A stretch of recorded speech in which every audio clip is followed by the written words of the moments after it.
안녕하세요. 미국의 80개 보딩스쿨 소개하는 영상 오늘도 힘차게 시작해 보도록 하겠습니다.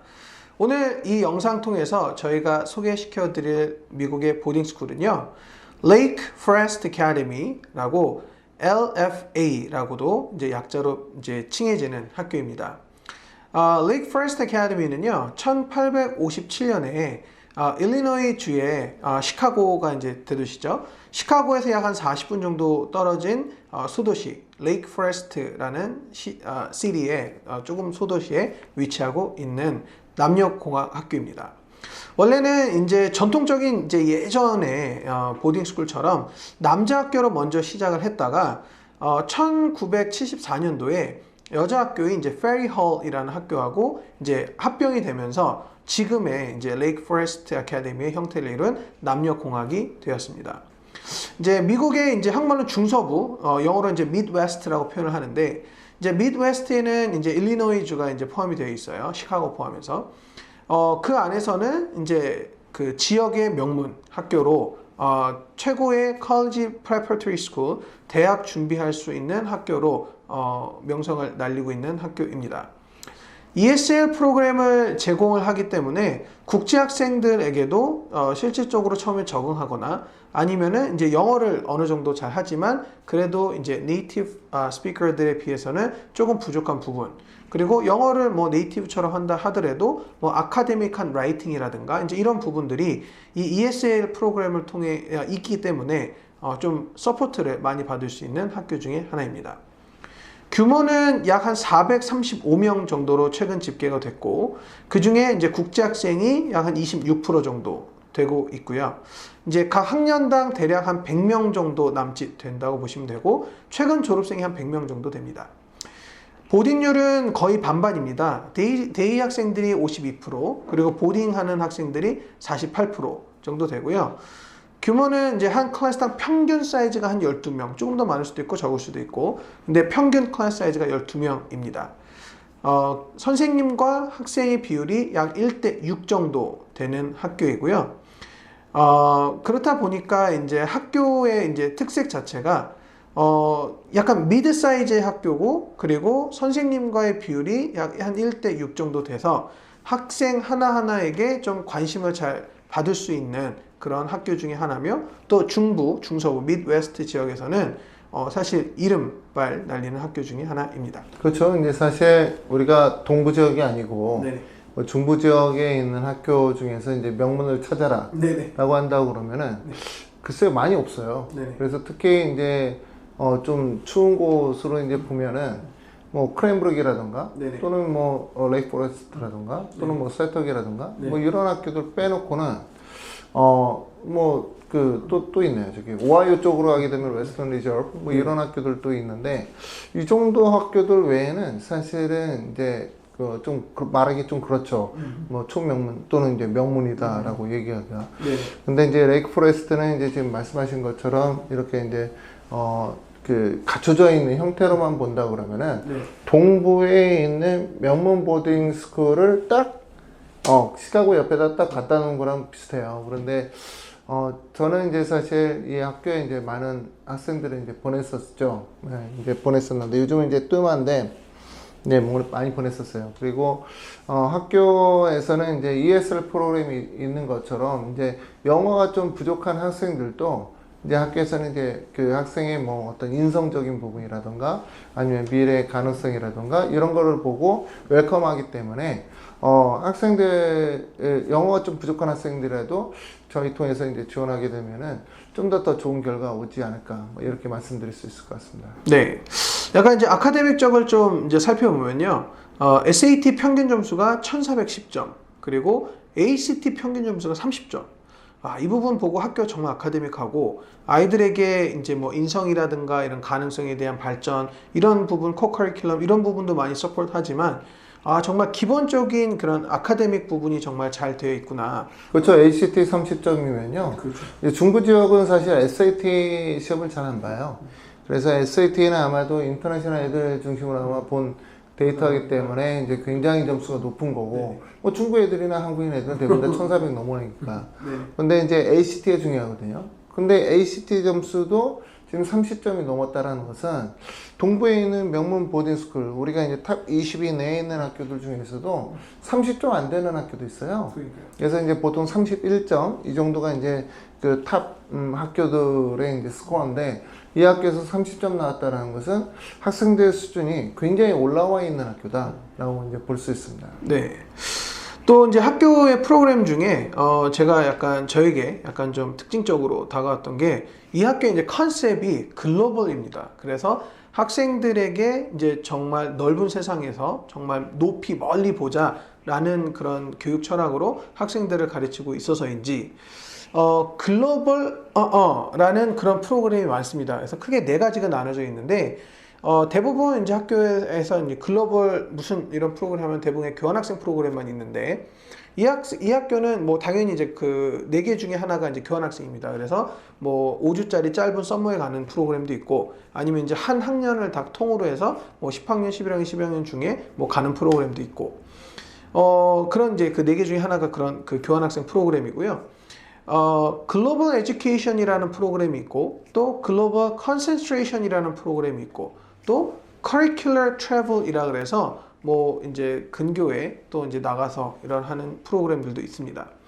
글로벌 에듀케이션 같은 경우는 기본적으로 아이들의 이제 창의성이나 아니면은 이제 기본적인 교과 과정에서 약간 서포트하는 프로그램들에 대한 도움이 되는 그런 프로그램을 이해하시면 좋을 것 같고요. 글로벌 컨센트레이션 프로그램 같은 경우는 이제 2년짜리 과정, 그러니까 2년 동안 하는 프로그램입니다. 그래서 11학년 때 시작해서 졸업할 때 끝나는 이 11학년, 12학년 아이들이 듣는 이 2년짜리 프로그램인데, 기본적인 코어 5가지 영역, 영어, 수학, 과학, 소셜, 히스토리, 그죠? 그 다음에 foreign language, 이 5개의 영역 중에 고루고루 영역이 되어 있지만, 세계적인 이슈라든가 아니면은 뭐 글로벌적인 관련된 과목들만 개설이 되어 있습니다. 그래서 기본적인 내가 갖고 있는 이런 이번 일반 교과 과정에다가 이쪽 내가 뭐 세계적인 이슈라든가 사회적으로 지금 뭐 핫한 그런 토픽들이나 이런 부분이 있어서 관심 있는 과목이 있다 그러면 이제 추가적으로 들을 수 있는 그런 프로그램이라고 이해하시면 될 것 같고요. curricular travel 같은 경우는 비슷합니다. 단 이제 travel이라는 얘기는 이제 학교 밖에 off 캠퍼스에서 실무 위주의 경험을 통해서 교과 과정하고 접목해서 배우는 프로그램이라서, 대표적인 게 이제 AP 과목 중에 AP Environment Science가 있어요. 그래서 AP Environment Science를 만약에 듣는 학생이다라고 하면 이 curricular travel 프로그램을 통해서 그 한 커리큘럼 안에서 내가 밖에서 뭐 약간 뭐 수학여행식으로 잠깐 외부에 나가서 배운 그런 리서치나 이런 데이터베이스를 통해서 가져다가 이 한 AP Environment Science 과목을 같이 접목해서 컴플리트하는 이런 스타일의 약간 서포트 프로그램으로 생각하시면 될 것 같습니다. 그래서 이제 이런 부분이 이제 시그니처적인 프로그램이라고 보시면 될 것 같고, 이런 부분이 좀 특이점이었습니다. 네, 학교의 이제 다른 프로그램들 보면은 네. 그냥 뭐 일반적인 그 내용이었고, 근데 사실 저는 이제 뭐 과학 프로그램을 보면은 이제 바이오케미스트리라는 프로그램, 그게 이제 좀 눈에 와닿았어요. 그래서 이제 다른 프로그램들은 특별하게 뭐 이 학교가 뭐 갖춰져 있다 뭐 이런 것은 사실은 보지 못했습니다. 네. 대학 진학률을 이제 한번 살펴보실 건데요. 이제 대학을 가려면 이제 카운슬러들이 이제 많은 도움을 주고, 사실은 이제 college 카운슬러들이 되게 중요한 역할들을 합니다. college 카운슬러들이 이제 있는데, college 카운슬링은 어떤 학교는 9학년 때부터 하고 어떤 학교는 사실 10학년 때부터 준비를 하는데, 뭐 9학년 때 한다고 해도 이제 9학년 형식적일 수가 있어요. 그런데 이 Lake Forest Academy 같은 경우는 각 학년별로 타임 프레임까지 정해 있습니다. 그래서 9학년 때 뭐 이 시기에는 이런 부분을 하고, 이 시기에는 이런 부분을 하고, 또 10학년도 마찬가지, 11학년도 마찬가지, 12학년도 마찬가지해서 총 4년 동안 컬리지 카운슬링은 디테일하고 타임리 매너로 스케줄을 타이밍적으로 잘 잡아서 이제 서비스를 해주고 있다, 카운슬링을 해주고 있다라고 되어 있고, 웹사이트에는 그렇게 나와 있는데 네. 실질적으로는 아니에요. 아 그래요? 네. 웹사이트에 이렇게 나와 있는데 아주 디테일하게. 그러니까 이제 실질적으로는 사실 잘 안 해준다라기보다는 실질적으로는 결국은 12학년 지원할 때, 또는 이제 11학년 2학기 때부터 이제 보통 카운슬러랑 이제 미팅이 이제 잦고요. 결과적으로 이제 부모님들이 이제 웹사이트에 나온 내용만 토대로 해서 학교에서 뭐 다 해줄 것처럼 이렇게 생각하신다면 큰 오산입니다. 그래서 이제 결과적으로는 뭐 어쩔 수 없이 또 이제 유학원 도움을 얻어서 이제 학생을 이제 이렇게 이제 뭐 뭐랄까요, 갈 수 있는 대학을 갖다가 진단하는 게 훨씬 더 낫지. 이 학교 웹사이트에 나와 있다고 해서 그거 믿으면은 안 돼요.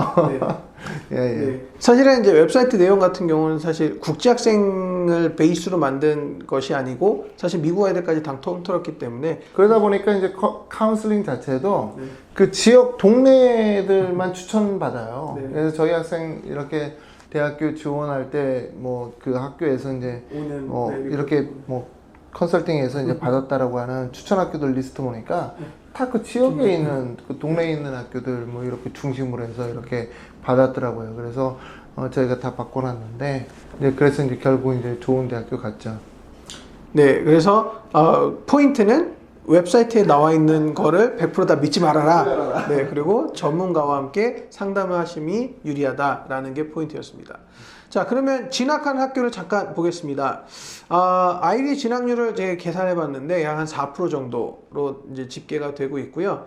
뭐 사실 그 외에 이 학교에 이제 아이들이 이제 그 멀티큘레이션 되어 있는 이제 그런 학교들을 봤더니 제일 많이 진학하는 학교가 버스턴 대학교였습니다. 그래서 버스턴 유니버시티, 그 다음에 에머리 대학교, 남부의 최고 명문이죠. 그리고 이제 뉴욕 대학교, NYU, 뭐 노스웨스턴, 뭐 이런 순으로 많이 진학하는 학교에 대해서는 잘 나와 있는데 사실은 이 학교에 대해서 이제 몇 명이 어떻게 해갖고 이런 사실 저희가 유추할 수 있는 그런 부분들의 데이터가 있다면 숫자나 이런 것이 제가 직접 세봤어요. 세보셨나요? 네.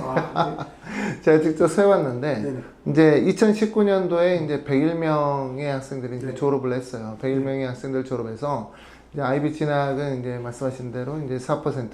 뭐 101명에서 4%라는 게 아무래도 4명 아니죠. 4명 이제 지원을 아이비에 이제 진학한 거고 뭐 코넬에 이제 뭐 1명 갖고 그다음에 이제 유펜에 이제 1명 갖고 그다음에 예일에 1명 갖고 끝. 그런데 이제 이 학교의 이제 대학교 진학 상황을 이렇게 보면은 타 주로 가는 학생들이 굉장히 많아요. 그러니까 이제 이 명문대학교 같은 경우에 뭐 에모리 말씀하신 것처럼 뭐 타 주로 이렇게 가는 학생들이 많아요. 버클리라든가 뭐 이런 것들도. 그러면은 그 학생들은 대부분 다 인터내셔널 학생들이라는 거예요. 그러니까 인터내셔널 학생들 아까 26%의 학생들은 대학교 진학도 굉장히 명문으로 간다라고 이제 제가 말씀드릴 수가 있고, 그리고 이제 일리노이 주에 있는 그 이상한 뭐 듣보잡인 학교들이 있어요. 그런 학교들에 진학한 학생들이 굉장히 많더라고요. 그리고 오히려 뭐 시카고는 한 명도 없고. 그래서 이제 시카고로 진학한 학생이 없었다라는 게 저한테는 좀 충격적이었고요. 그리고 그 일리노이 주에 이제 많은 듣보잡인 학교들로 이제 진학한 학생들 많다. 즉 US 랭킹 기준으로 해서 60위 밖으로 이제 진학을 한 학생들, 그 학생들은 좀 이제 공부가 이제 덜 돼 있는 학생들인데 그런 학생들이 무려 47명, 47명이 47% 학생들이 US 랭킹 기준에서 60위 밖으로 진학했다.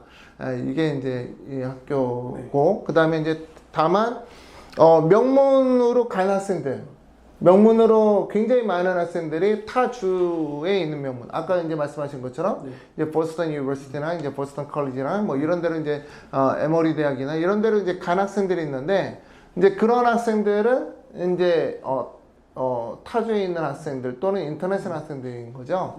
그래서 뭐 여기에 있는 학생들은 뭐 미시간 대학을 갈 이유도 없으니까 틀림없이 그것도 인터내셔널 학생들이 간 경우다라고 이제 저는 판단하고 보스턴 컬리지는 없네요. 비유였습니다. 보스턴 컬리지 진학은 없네. 올해. 보니까 이제 사실은 이제 좀 정리하면요, 학교 자체 좋고 역사 있고 그리고 뭐 국제 학생들도 이제 퍼센타일을 보면은 사실은 뭐 저 정도면 충분히 뭐 이너프한 넘버가 있습니다. 대학 입결하고 계산을 해보면 타주의 명문 학교를 많이 가요. 그리고 로컬에 그냥 학교를 갑니다. 저희가 봤을 때는 그냥 현지애들은 그냥 로컬 가는 애들이 현지인 것 같고요. 예, 타주의 명문대를 가는 애들은 대부분 국제 학생이나 뭐 타주에 있는 인터내셔널 학생이다.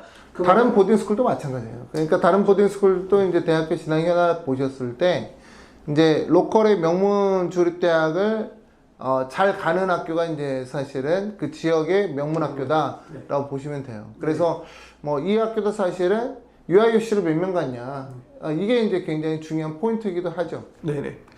사실 그렇게 많지는 않던데. 네, 그게 문제였습니다. 네, 포인트 잘 잡으셨으리라 믿습니다. 저희가 이렇게 노골적으로 이렇게 말씀드릴 수 있는 부분이 한계점이 있어서 그렇기 때문에 더 궁금하거나 아니면 디테일한 부분을 더 알고 싶으시면 언제든지 저희에게 연락 주시면 저희가 성심성의껏 상담드리도록 하겠습니다. 저희는 오늘 영상 여기서 마치도록 하겠습니다. 시청해 주셔서 감사드립니다. 감사합니다.